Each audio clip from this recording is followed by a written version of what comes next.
Hello viewers, welcome to ANR entertainments. NTR Devara Ayudha Puja single వాయిదా. అసలు కారణం ఏంటో?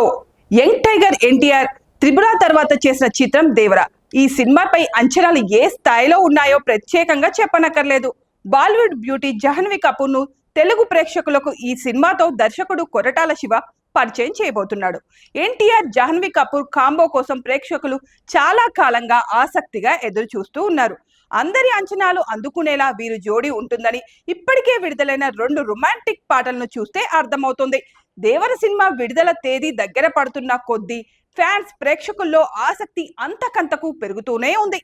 ట్రైలర్ విడుదల తర్వాత దేవర క్రేజ్ అమాంతం పెరిగింది. గత వారం రోజులుగా చర్చ జరుగుతున్న దేవర ఆయుధ పూజ పాటను 19వ తారీఖు ఉదయం 11 గంటలకు విడుదల చేయబోతున్నట్లు అధికారికంగా ప్రకటించారు. అందుకు సంబంధించిన ఒక పోస్టర్ను విడుదల చేయడం జరిగింది. దాంతో ఆ సమయం కోసం ఎంతో ఆసక్తిగా ఎదురు చూస్తూ ఉండగా అధికారిక ప్రకటన వచ్చిన 24 గంటల్లోపే ఆయుధ పూజ సింగిల్ ను వాయిదా వేస్తున్నట్లు ప్రకటించారు. దేవర అధికారిక ఎక్స్ ఖాతా నుంచి ప్రకటన వచ్చింది. ముందుగా అనుకున్న ప్రకారం ఆయుధ పూజ పాటను విడుదల చేయలేకపోతున్నాం. ఈ పాట అనేది ఒక సెలబ్రేషన్ కనుక మంచి సమయంలో ఈ పాటను విడుదల చేస్తామని అభిమానులకు మేకర్స్ హామీ ఇచ్చారు. అనిరుద్ సంగీత సారథ్యంలో రూపొందుతున్న ఆయుధ పూజ ఇంకా రెడీ అవ్వలేదని, అందుకే తేదీ ఇచ్చిన తర్వాత వాయిదా వేశారనే టాక్ వినిపిస్తుంది. అసలు విషయం ఏంటి అనేది చిత్ర యూనిట్ సభ్యులు క్లారిటీ ఇవ్వకపోవడంతో రకరకాల పుకార్లు షికార్లు చేస్తున్నాయి. అనుకున్నట్లుగా రాని కారణంగానే ఆయుధ పూజ పాటను వాయిదా వేశారనే అభిప్రాయంను కొందరు నెటిజన్లు వ్యక్తం చేస్తున్నారు. సినిమా విడుదల తర్వాత ఆయుధ పూజను చూస్తే బాగుంటుందని, ముందుగానే చూస్తే సినిమాలోని ట్విస్ట్లు రివీల్ అయ్యే అవకాశాలు ఉన్నాయని మేకర్స్ భావిస్తున్నారేమో అంటూ కొందరు అభిప్రాయం వ్యక్తం చేస్తున్నారు.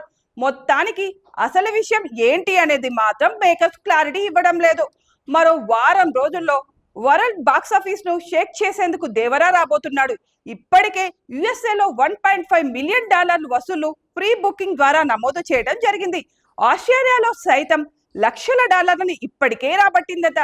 1-2 రోజుల్లో తెలుగు రాష్ట్రాలతో పాటు ఇండియాలోని ఇతర రాష్ట్రాల్లోనూ దేవర అడ్వాన్స్ బుకింగ్ షురూ అయ్యే అవకాశాలు ఉన్నాయి. కనుక వసూళ్లు లెక్కలు ఏ స్థాయిలో ఉంటాయో అనే ఆసక్తి అందరిలోనూ కనిపిస్తుంది. నందమూరి కళ్యాణ్ రామ్, సుధాకర్ మిక్కిలినేని సంయుక్తంగా ఈ సినిమాను దాదాపు 300 కోట్ల బడ్జెట్ తో నిర్మించారు. బాలీవుడ్ తో పాటు అన్ని పాన్ ఇండియా భాషల్లో సినిమాను భారీ ఎత్తున విడుదల చేయబోతున్న నేపథ్యంలో మినిమం పాజిటివ్ టాక్ దక్కించుకుంటే 500 కోట్లు వసూళ్లు ఖాయం అనే నమ్మకంను యూనిట్ సభ్యులు వ్యక్తం చేస్తున్నారు.